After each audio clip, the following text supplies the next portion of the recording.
This is Dan Dicks here reporting for Press for Truth, and what you're looking at here, guys, is some rather intense clashes that happened last night at UCLA between protesters and counter-protesters as tensions have been brewing across college campuses all across the U.S. over the last week. But it's not just localized to the U.S. Pro-Palestinian student protesters have just set up camp at the University of Toronto. Now, what do you notice about some of the images coming out of the U of T being occupied here? Do you not see how all of these tents are the exact same tents coming from the exact same source?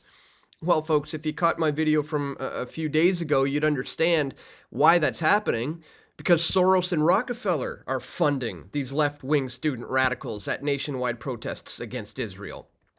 Multiple leaders of the anti-Israel protests at college campuses across the nation have been revealed to be paid fellows of George Soros-connected groups.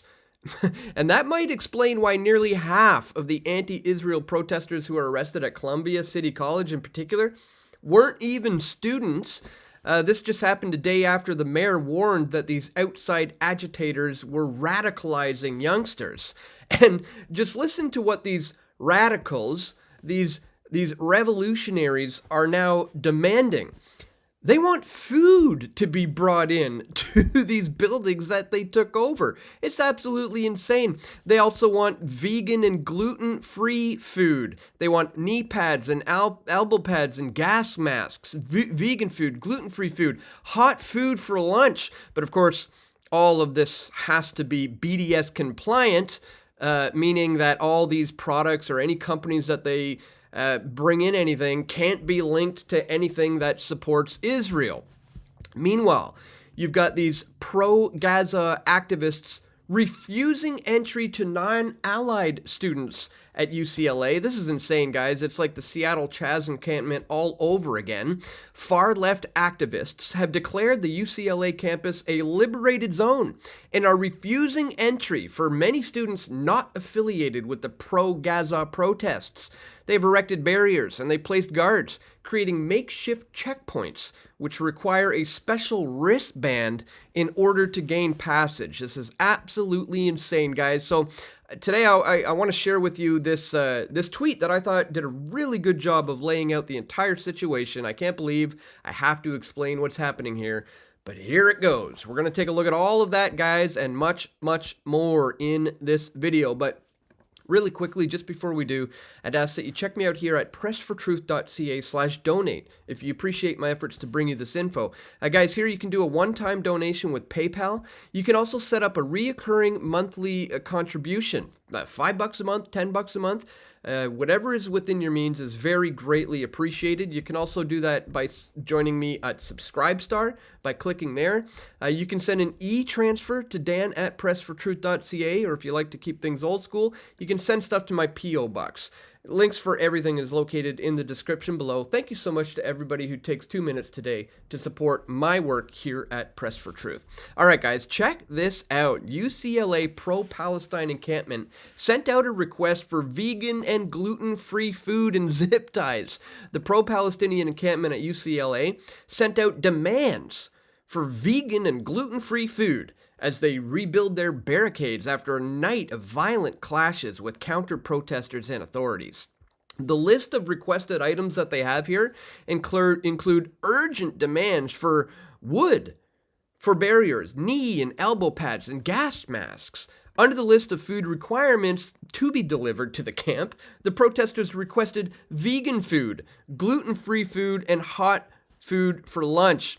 They've got a list of banned foods, including anything packed, coffee, bagels, bananas, and nuts. The protesters are cautioned that all donations must be BDS compliant.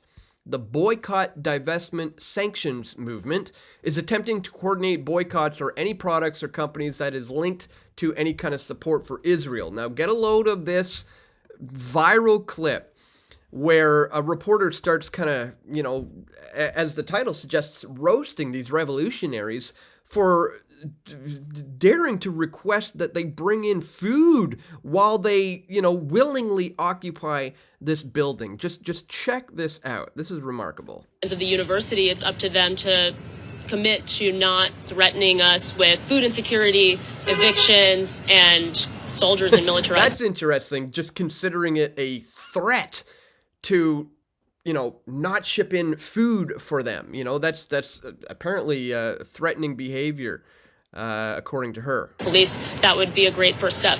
Why should the university be obligated to provide food to people who've taken over a building? Now, in case you didn't hear that, he says, why should the university be obligated to provide food for people who took over this building? And listen to her answer here. First of all, we're saying that they're obligated to provide food to students who pay for a meal plan here. First of all, those students can already access the meal plan food. That hasn't been cut off from them. But let's get into the real crux of it here. You mentioned that there was a request that food and water be brought in. No, you're saying food and water should be brought in specifically for, this protest. To allow it to be brought in, I guess it's ultimately a question of what kind of community and obligation Columbia feels it has to its students.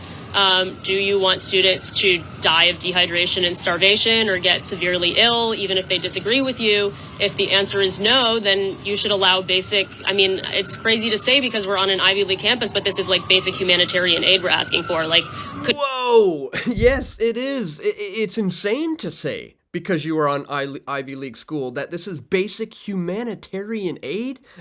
Young lady, humanitarian aid is reserved for people who are suffering through horrific violence, absolute oppression from their governments. It's not for young Ivy League kids who are sitting around occupying college campuses. This is just so remarkable, the state at which we're at, that they could be sitting here demanding that you bring in food as a humanitarian aid. It's like you're willingly there. Nobody's forced you into this. You could just actually walk out of the building and get yourself something to drink.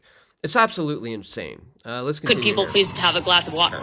But they did put themselves in that very deliberately, in that situation and in that position. Reporter says they put themselves in that position very deliberately, like they can freely walk out and get themselves a glass of water. This isn't like, insane oppression here. This is not a need for humanitarian aid. So it seems like you're sort of saying, we want to be revolutionaries, we want to take over this building. Now would you please bring us food? He's like, it seems like you're saying you want to be revolutionaries, we want to take over the building, but now would you please just bring us some food and water? Nobody's asking them to bring anything. We're asking them to not violently stop us from bringing in basic humanitarian aid. They're stopping the delivery of food. Again, basic humanitarian aid. That is just absolutely insane. If claiming that they're blocking them from bringing in food, which is not true. Looking for a commitment from them that they will not stop it violently. They haven't stopped it yet. I don't know to what extent it has been attempted, but we're looking for a commitment. And the Grubhub, you mentioned the Grubhub.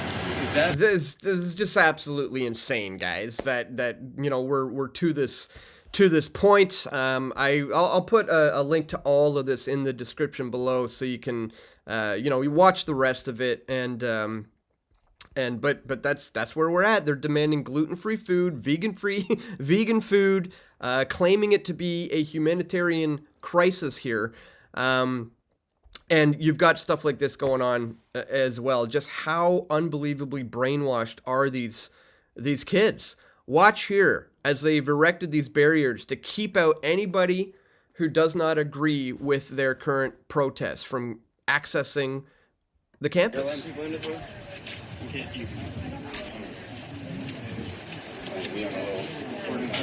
Like here they're, only letting in certain ones. Man, I know if it were me, I'd be blowing right by them. In other words, if you aren't an ally, then you don't get to attend class. Or if you're lucky, you're allowed to take a longer route around the barricades. Keep in mind, this is not a protected form of protest or free speech, which explains why many college campuses have chosen to have protesters removed by the police. UCLA, so far, appears to be supporting the activists and has allowed them to take this control. Not even a political thing, it's just trying to go to class. Yeah, I'm just trying to go to class, man.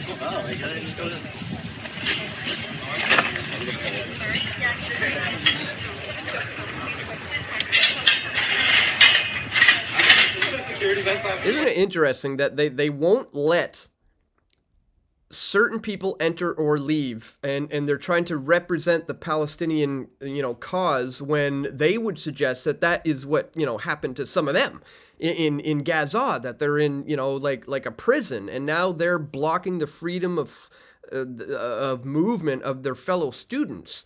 They just do not see the hypocrisy here. Now, I want to share with you this tweet that did a really good job, I think, of explaining the situation in a way that I think people need to hear and understand. So here it is, guys. Elite students of Ivy League schools have glamorized oppression so much that they have now reached a role play status to satisfy their fantasies. Here, the students have appropriated the suffering of Gazans and are cosplaying as living through the humanitarian crisis. In their American make-believe story where Ivy League infrastructure sets the scene, the students play Gazans and the school administration plays Israel.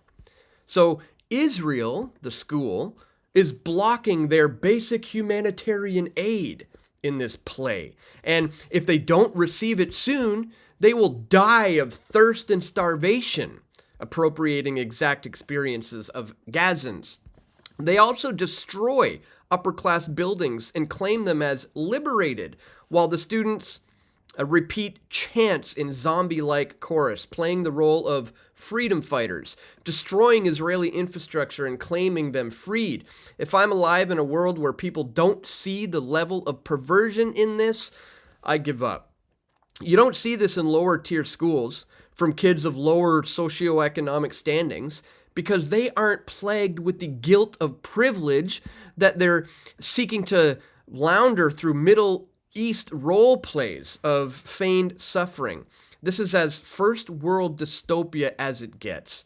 Meanwhile, these Ivy League students, who can have as much more than a glass of water and as much food as their stomachs can take, are commanding the attention of the media and the entire American audience, while actual Gazans who need humanitarian aid are ignored.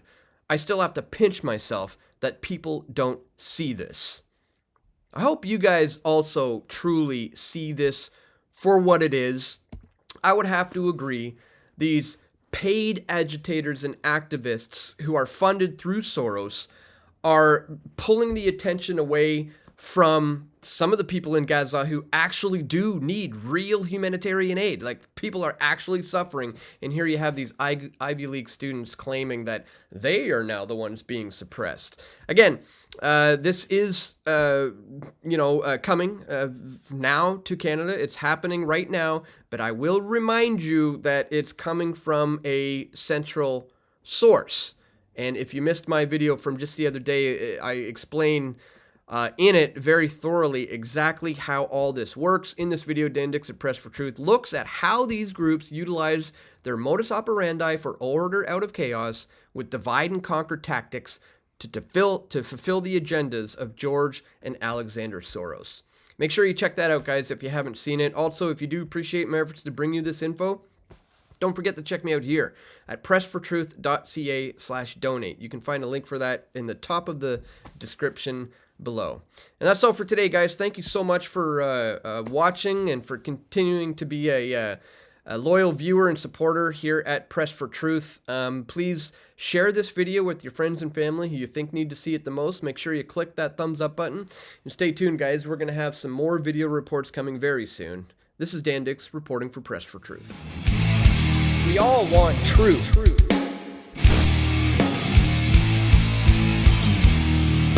The truth will set you free.